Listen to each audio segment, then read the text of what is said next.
Lucas 5, nós vamos ler do versículo 27. Jesus entrou em mais uma casa aqui, e onde ele entra, o ambiente é transformado. E diz o texto: passadas estas coisas, saindo, viu um publicano, chamado Levi, assentado na coletoria, e disse-lhe: segue-me. Ele se levantou, e deixando tudo, o seguiu. Então lhe ofereceu Levi um grande banquete em sua casa, e numerosos publicanos e outros estavam com eles à mesa. Os fariseus e escribas murmuravam contra os discípulos de Jesus, perguntando: por que comeis e bebeis com os publicanos e pecadores? Respondeu-lhe Jesus: os sãos não precisam de médico, e sim os doentes. Não vim chamar justos, e sim pecadores ao arrependimento. Ainda nesta casa, outra cena, disseram-lhe eles, os discípulos de João, e bem assim os dos fariseus, frequentemente jejuam e fazem orações. Os teus, entretanto, comem e bebem. Jesus, porém, lhe disse: podeis fazer jejuar os convidados para o casamento, enquanto está com eles o noivo? Dias virão, contudo, em que lhes será tirado o noivo. Naqueles dias, sim, jejuarão. Também lhes disse uma parábola, mais uma cena: ninguém tira um pedaço de veste nova e põe em veste velha, pois rasgará a nova, e o remendo da nova não se ajuntará à velha. E ninguém põe vinho novo em odres velhos, pois o vinho novo romperá os odres, entornar-se-á o vinho, e os odres se estragarão. Pelo contrário, vinho novo deve ser posto em odres novos, e ambos se conservam. E ninguém, tendo bebido o vinho velho, prefere o novo, porque diz: o velho é excelente. Vamos, queridos, falar nessa noite sobre mais uma casa que Jesus entrou. E Jesus entrou em muitas casas no decorrer do seu ministério. E Jesus também entrou nessa casa chamada Nosso Coração, Teu Coração, e Ele fez algo diferente e está fazendo algo diferente. É interessante que Jesus, Ele acaba de curar aquele paralítico lá que desceu pelo telhado em Cafarnaum, e Jesus agora se move para um outro lugar. E nesse movimento de Jesus, e o Evangelho de Lucas fala muito de que as coisas acontecem no caminho, né? No caminho o Evangelho acontece. Jesus encontra Levi, que depois vai ser chamado Mateus, e ele está colhendo ali impostos. E Jesus diz uma frase: segue-me. E diz o texto que ele levantou, deixou tudo e seguiu a Jesus. Quando foi que você ouviu o segue-me de Jesus? Você lembra o dia? Você lembra a data? Você lembra o momento onde Jesus te disse isso? Ele passou por você através de uma canção, de uma pregação, de uma oração. Conheço pessoas que entregaram a vida para Jesus assistindo um programa de televisão, um pastor pregando, ministrando. Quando foi o dia que você escutou a voz de Jesus te dizendo: segue-me? Para mim faz alguns anos, embora nasci dentro de um lar cristão, fui criado nos caminhos do Senhor. Houve um momento da minha vida que eu precisei dar a voz ao Espírito Santo nesse segue-me, né? Temos aqui os irmãos que nos acompanharam aqui também no louvor, que também aí se lembram desse momento onde Jesus falou assim: ó, segue-me. E a essência, um teólogo chamado Calbart diz assim, que a essência do chamado pelo qual Jesus faz das pessoas seus santos. Siga-me é essência do chamado pelo qual Jesus faz das pessoas seus santos. Jesus chama, e chamou a muitos, e todos aqueles que Ele chamou, que caminham com Ele, que seguem Ele, Ele vai direcionando a vida, e aí vai cumprindo em nós a palavra do Senhor, e em nosso coração essas questões vão crescendo, vão ganhando força. Quem eu era já eu não sou mais, e eu estou à procura de ser melhor ainda, não para a minha glória, mas para a glória de Deus. Então, queridos, as casas que Jesus visitou, e agora, depois desse convite, que só aqui já dava uma pregação, depois desse convite do segue-me, ele deixa tudo, diz o texto, larga tudo e vai seguir a Jesus. Lembra de outras passagens, onde outras pessoas receberam o mesmo convite, ou até se aproximaram de Jesus para segui-lo, mas preferiu ir ver os seus pais, preferiu ir sepultar os seus pais, preferiu fazer outras coisas, não conseguiu vender o que tinha, entregar aos pobres como o jovem rico, e por isso não seguiu a Jesus.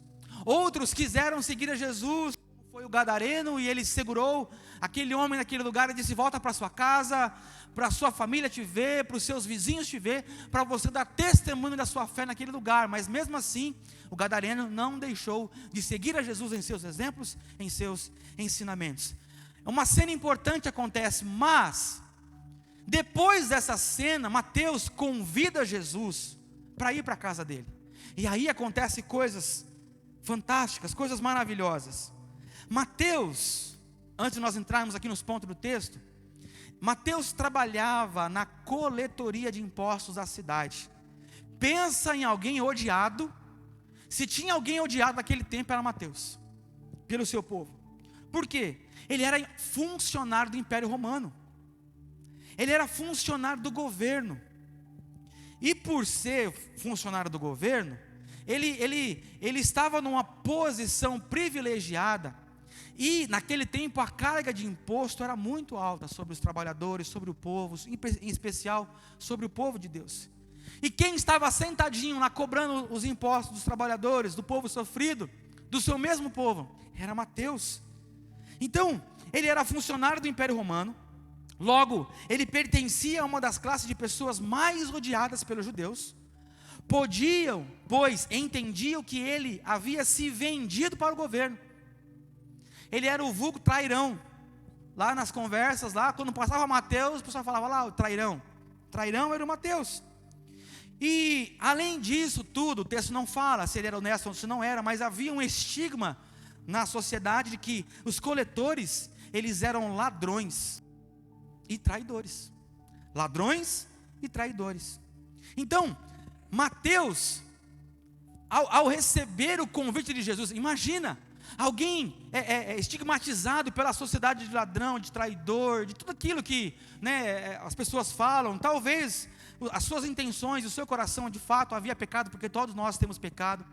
Mas é interessante que quando Jesus chama ele acolhe a palavra de Deus tão forte em seu coração, que ele abriu o seu coração para Jesus. E ele só não abriu o seu coração para Jesus, ele também abriu mão de tudo para seguir a Jesus. Deixou tudo, como fez Pedro, deixou as suas redes para seguir a Jesus. Eu entendo algo aqui, eu quero abrir um parênteses.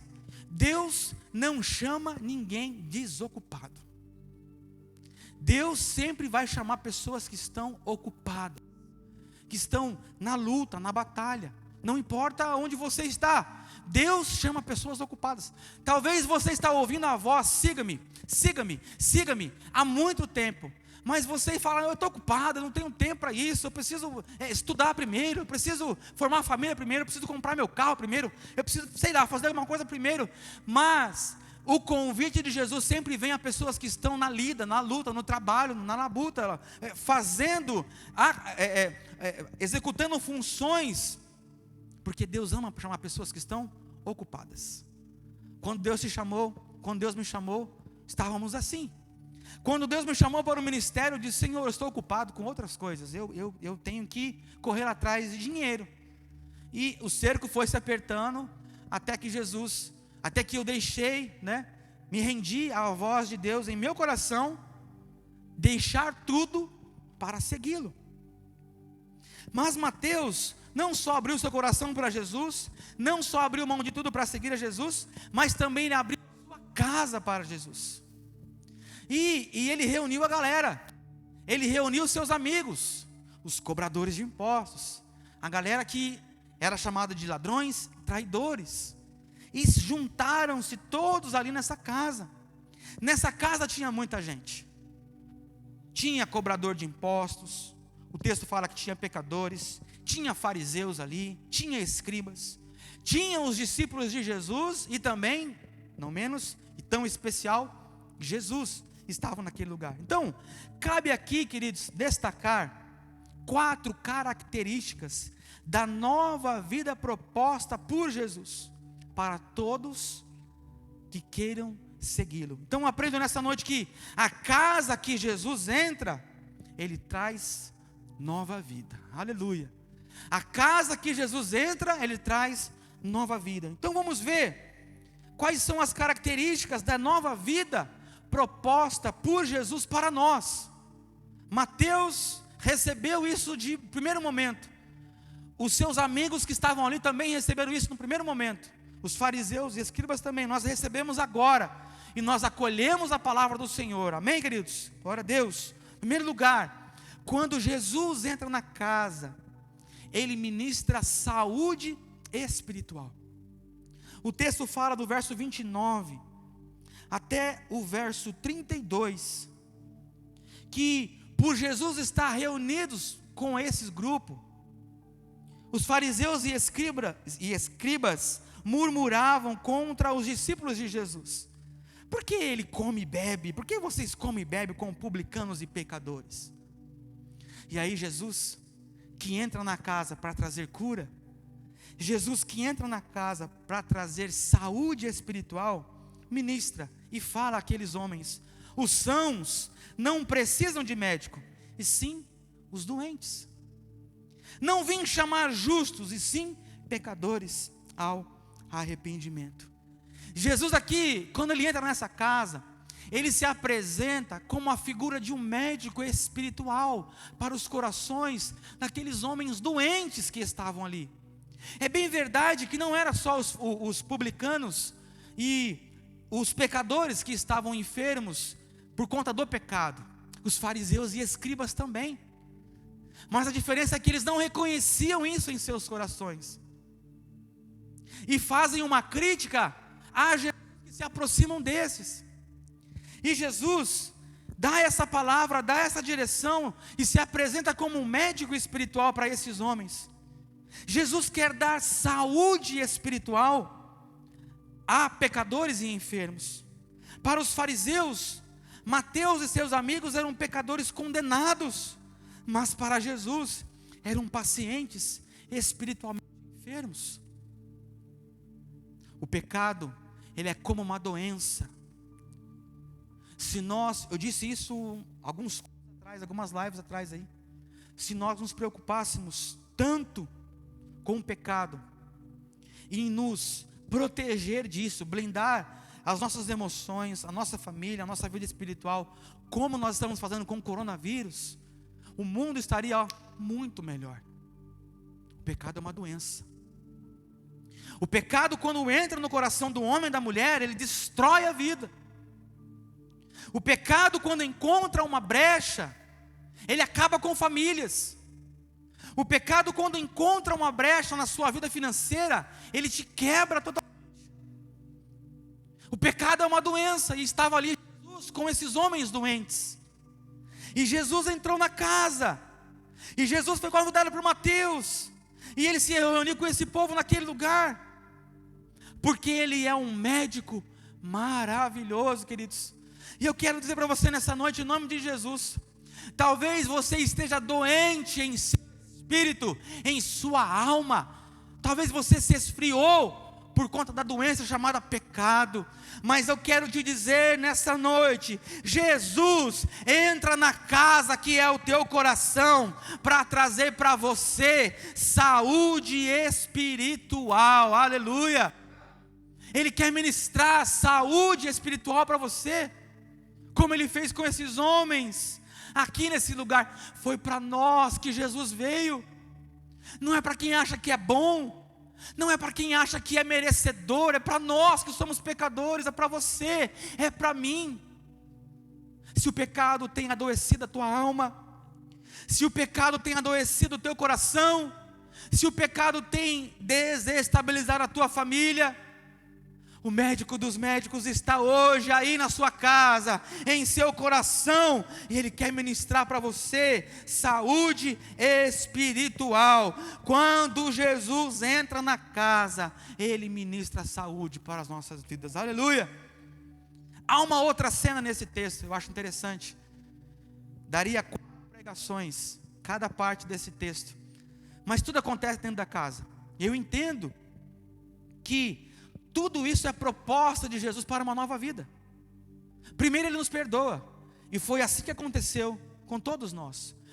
Primeiro Ele cura aquilo que o pecado causou em nós, e depois Ele faz algo interessante.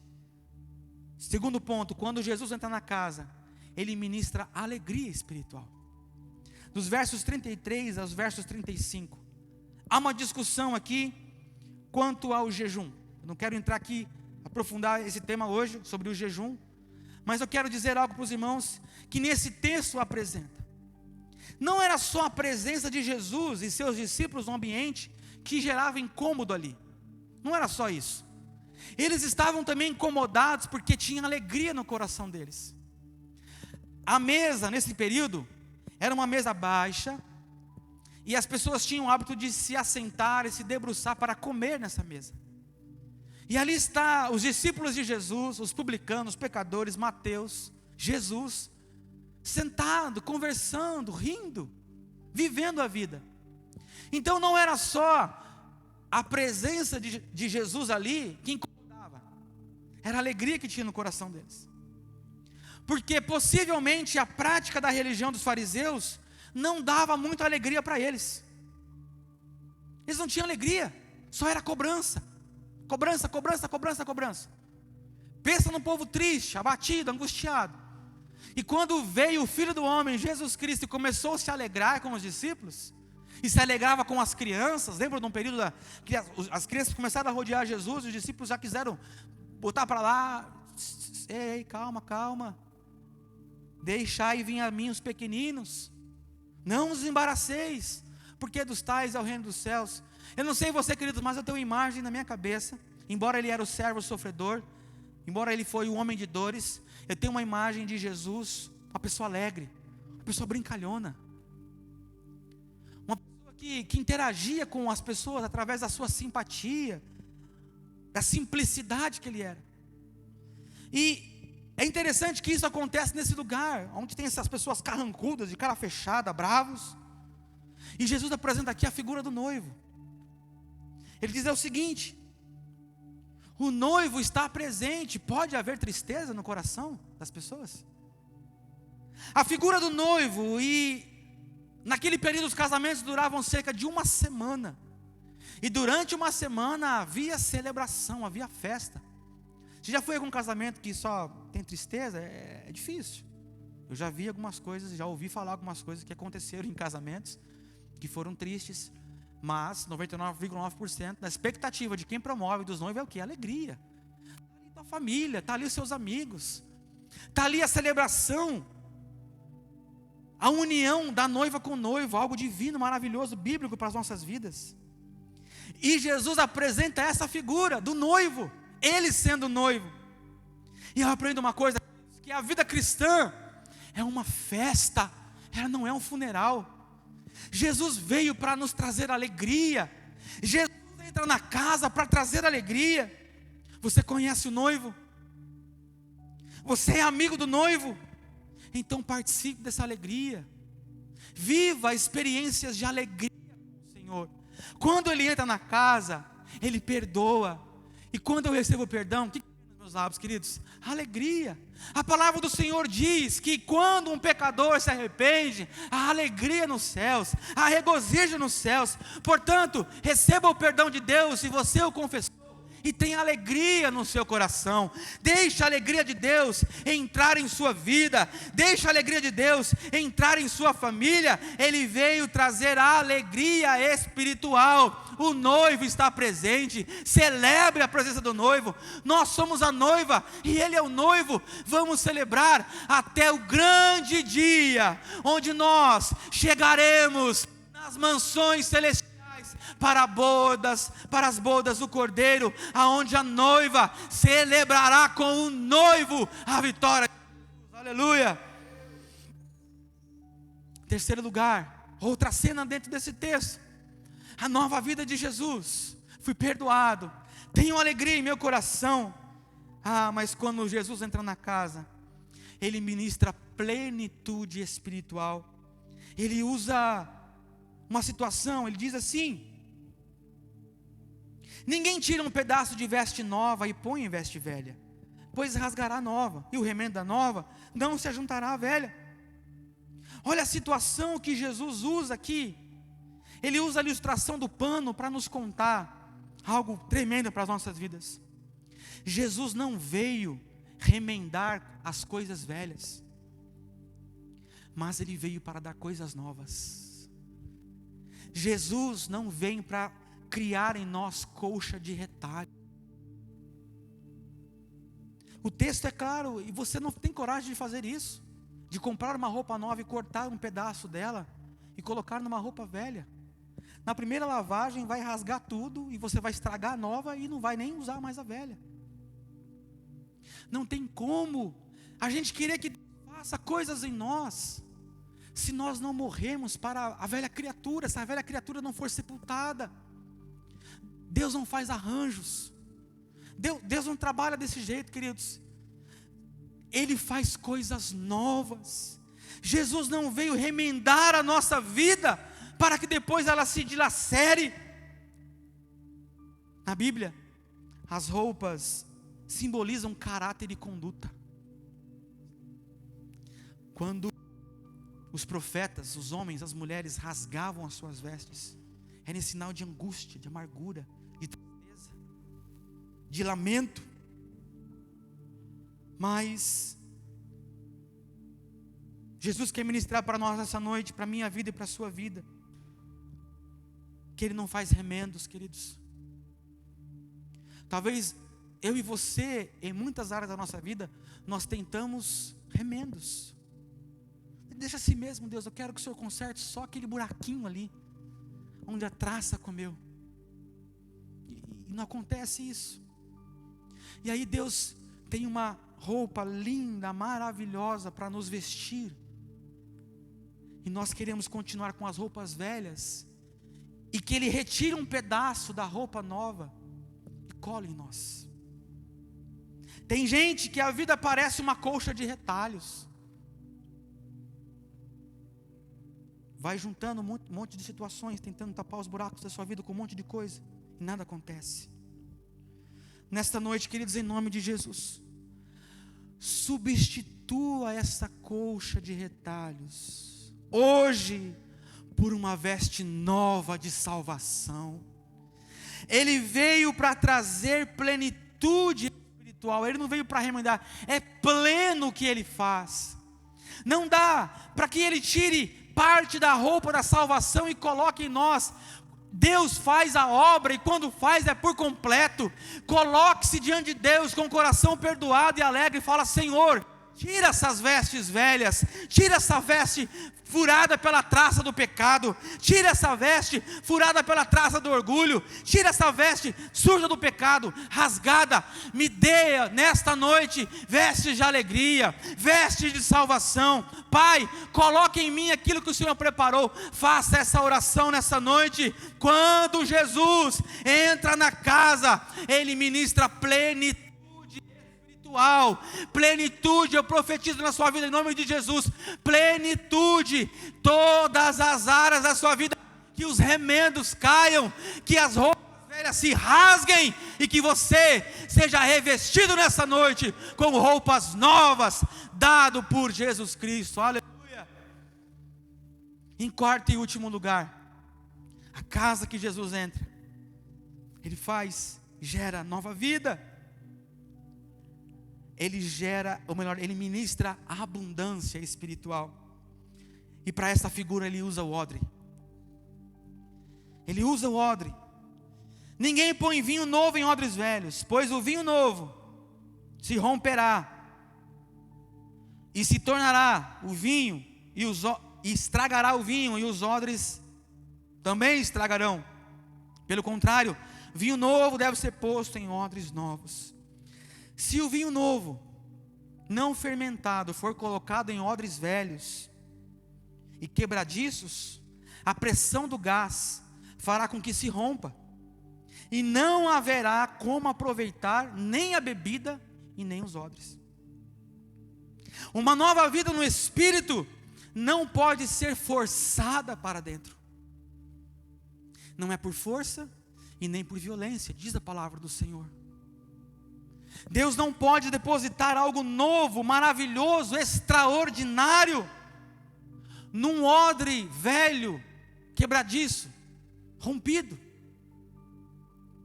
Jesus está falando aqui das velhas coisas aos judeus. Está ensinando os fariseus e escribas sobre as coisas que eles davam tanto valor. A maioria dos judeus preferiam as coisas antigas e rejeitavam as coisas novas. Fizeram isso com Jesus. Fizeram isso com a interpretação do Cristo nas Escrituras Sagradas. E é bem verdade que a maioria de nós prefere ainda se relacionar com Deus do jeito antigo do que de um jeito novo. A palavra de Deus não muda, ela é a mesma. Talvez você aprendeu uma fórmula e está agarrada a essa fórmula chamada religião. Tem que fazer assim para receber assim. Tem que fazer assado para receber assim. Jesus está justamente batendo em cima dessa situação, porque quando Ele entra e perdoa, traz alegria, coloca novas vestes, agora nós estamos prontos para receber aquilo que Ele tem para dar. E Ele está dizendo nesse texto: olha, nós precisamos pedir perdão, precisamos nos alegrar porque o noivo está conosco, precisamos entender que o que Deus faz é pleno e não incompleto, é completo o que Ele fez, o que Ele faz. Quando nós entendemos isso, nós estamos preparados para receber o vinho novo da presença de Deus em nossos corações. A velha religião era o odre velho, não suportava o vinho novo do Evangelho, não suportou o vinho novo do Evangelho. Jesus vinha com as verdades eternas, Jesus vinha com as verdades para aqueles homens, para aquelas mulheres, e eles não acolhiam isso. Não tem como Deus fazer algo em nós, se nós não descermos no oleiro e falar para Ele: Senhor, faz um vaso novo. Não tem como recebermos algo novo do Senhor, se nós ainda continuamos olhando para as velhas práticas, para o velho jeito de se relacionar com Deus, para o jeito que às vezes nossos pais nos ensinaram, e é religião, é pesado, é regras.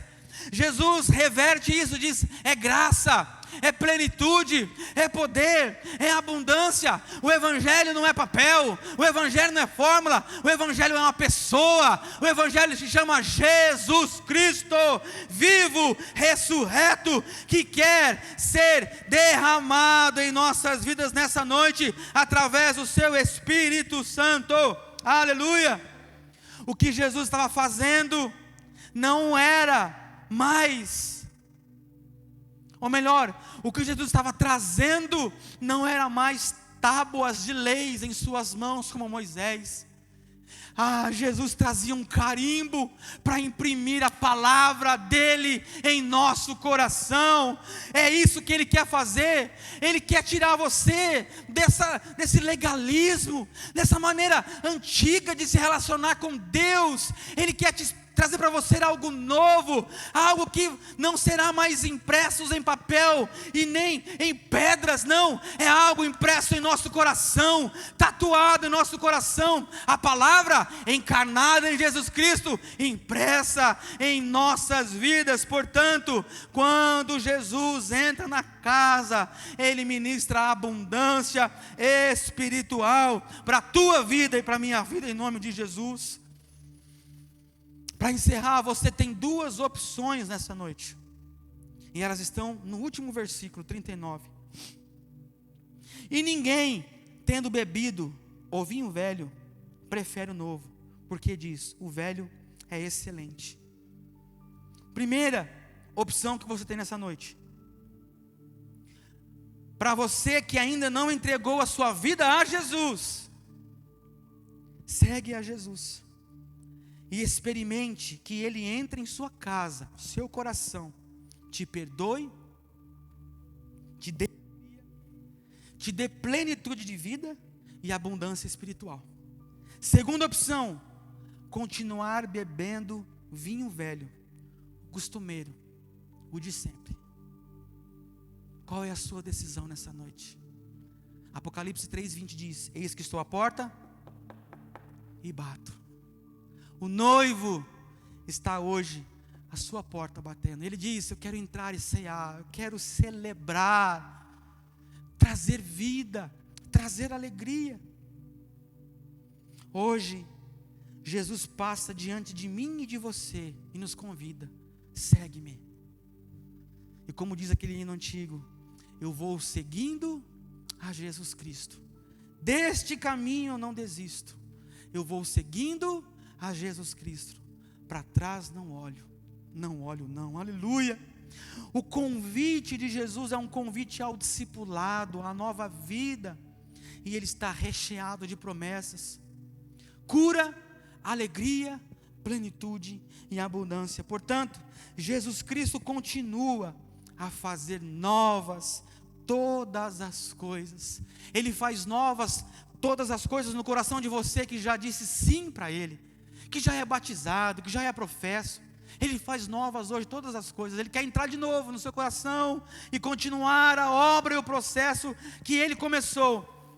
Mas Ele também quer entrar hoje no coração, no seu coração que me assiste, que ainda não tomou essa decisão, que ainda não permitiu que Ele entrasse em sua casa, que talvez ainda se sinta pecador, que se sinta injusto. É para você que Ele veio, é para nós que Ele veio para nós doentes, e Ele quer ministrar hoje no seu coração cura, Ele quer ministrar no seu coração alegria, quer ministrar plenitude e abundância, em nome de Jesus. Como médico, oferece nova vida e saúde espiritual para nós pecadores. Como noivo, traz amor, traz alegria, nos dá vestes de retidão e nos dá o vinho do Espírito Santo de Deus, a alegria para as nossas vidas. A vida não é penúria, não é só crise, não é só fome e nem funeral, mas sim um banquete. E Jesus Cristo é o único que faz toda a diferença em nossa vida, em nossa casa. A casa que Jesus entra, Ele ministra nova vida. Que assim seja no seu coração nessa noite, em o nome de Jesus. Eu quero orar por você.